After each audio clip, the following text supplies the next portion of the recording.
Within this video, I'm going to teach you how to lose fat and gain muscle at the same time. This is one of my favourite goals, and it's known as body recomposition. Therefore, if you're looking to do a body recomposition, I'm going to share with you practical tips, methods and strategies that will allow you to have a successful body recomposition. Welcome back to my channel. If you're new to my channel, please subscribe. It'd mean the world. Now, traditionally, to lose fat, we have to be in a calorie deficit. We would work out our maintenance, start off with, and then go into a 500 calorie or more deficit to lose fat over a period of time, preferably 16 weeks as a minimum fat loss phase, to maximize our chances of getting lean and losing fat. Whereas to gain muscle, we would most likely be in a calorie surplus, where we would take our maintenance calories and then go 500 calories above that to give our body more chance of gaining muscle through more calorie intake and fuel our training and our body to gain new muscle tissue. So to do them both at the same time can be somewhat difficult to do. However, I'm going to share with you my own practical experience and what I've achieved before with body recomposition and methods that I've learnt and practiced over the years to do a successful body recomposition, and it can be done through the correct nutrition and training method and strategies, which I will be going into in detail in this video. Now, there are two types of individuals that will gain muscle and lose fat pretty quickly. The first one is a new lifter. You probably heard of the new lifter effect, where a person has just started out training. They've never done any physical resistance training before. Whether they're young or old, they will probably gain muscle pretty quickly due to the stimulus being so strong being placed upon their muscles and their CNS, central nervous system. Therefore, the brain sees their regular training efforts as a way to gain more muscle mass to help it with the training intensity and volume that they are doing on a week-to-week basis as a beginner. So the brain has an effort to put on muscle tissue pretty quickly. A new lifter may see gains of 5 kilos within 6 months of new muscle tissue. If they're also holding body fat, they will probably lose fat as well quite quickly due to their more muscle being built and therefore their metabolism increasing. Therefore, this type of individual will most likely achieve great body recomposition quite quickly as a new lifter. However, the results will peak after maybe 6 months as a new lifter. Then they will probably bottom out and flatline after that. And therefore, the amount of muscle they may gain the 6 month period after their initial gains will slowly just diminish or just really flatline. So the person that's been training for a while may gain muscle pretty slowly, whereas a beginner may gain muscle really quickly, is what I find from the research. So that's what we have to be aware of, that type of individual. The next individual is someone that is returning back from injury, or maybe an athlete that has had some time off, who has had regular training before, lifted heavy weights, and they had muscle before and they'd lost it due to the use it or lose it principle. And they've come back to training. They're now lifting heavy weights and pushing themselves. Their muscle memory can bounce back really quickly. Also as well, if they were holding body fat during the time that they was injured or off training, that body fat will then be used as energy to fuel them to gain new muscle tissue. Therefore, if a person is in a calorie deficit, they will most likely see great results whilst also gaining muscle at the same time. So there are those two individuals of demographic that will see the most quicker results.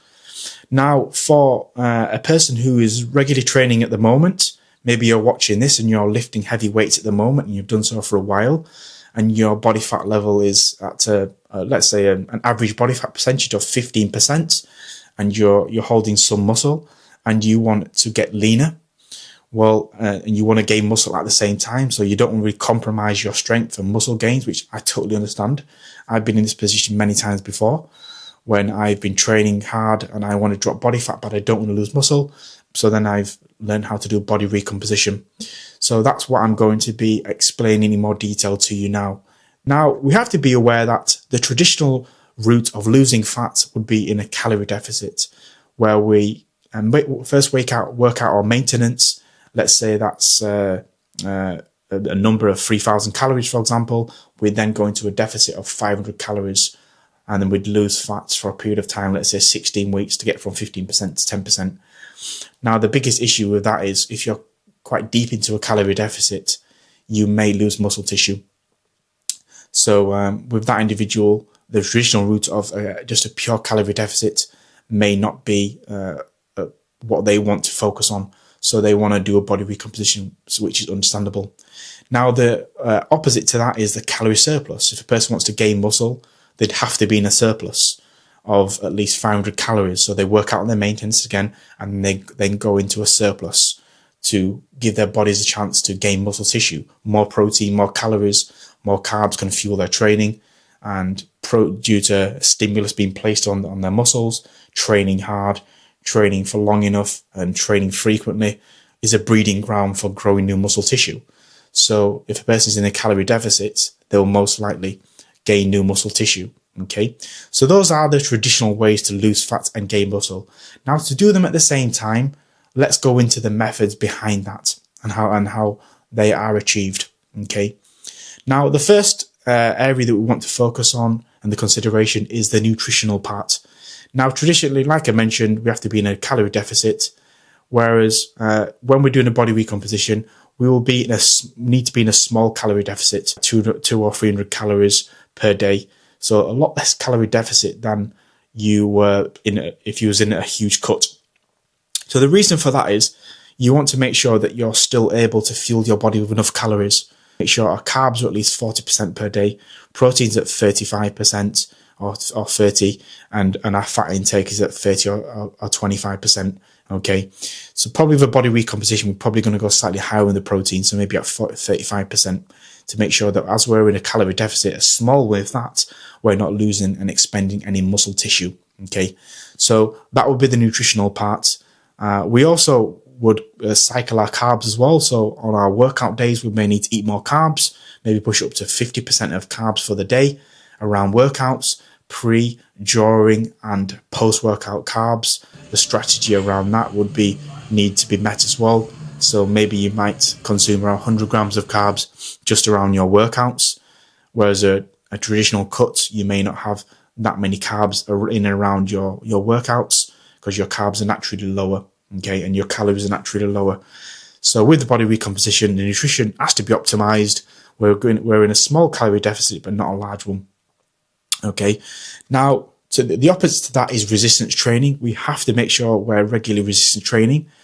We can't build muscle without lifting heavy weights and progressively overloading our muscles and applying the correct stimulus on a week-to-week basis with enough frequency and workouts. So what we need to do is, if you're training at the moment, we have to increase your training volume to at least 4 times a week. And that will allow you to have enough volume and stimulus to make sure you're growing new muscle tissue. Okay, so minimum 3 times a week may do the trick, but 4 times a week would probably be recommended in terms of being able to train all of your muscle groups at least twice per week, and therefore the correct amount of volume. So, for example, if you wanted to prioritize growing your chest during this body recomposition, you may increase your volume up to, let's say, 40 sets per week on your chest alone, training twice a week, making sure that we're targeting specific muscle groups and we're growing the muscle groups and we're fueling the muscle groups with high amounts of volume throughout the week. And the ones that we don't want to grow, we just reduce the volume. Take a look at Mike Israel's volume pyramid, where if we want to grow our chest, when we'd be around MRV, if we want not so much that you're doing too much and causing just a ton of maintain damage our legs, then it would be MEV, minimum effective volume. So take a look at that. That's a really good strength and volume pyramid for muscle growth and maintenance.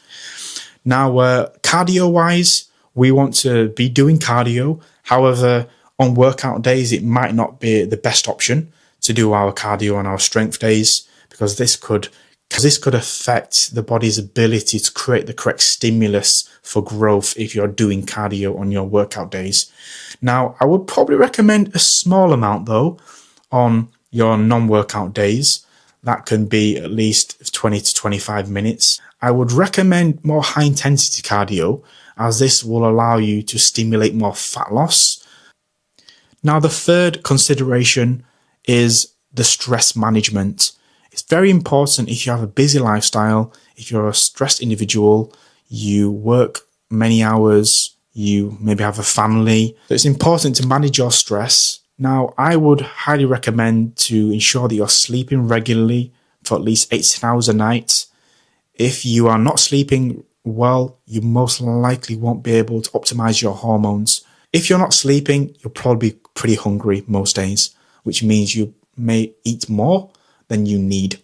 Okay, so I would highly recommend to get a good night's sleep. Make sure you do take some time to get into a good sleep routine, set a good sleep habit, and it's important to stick by that consistently. Now, other lifestyle factors that I would recommend working on are alcohol.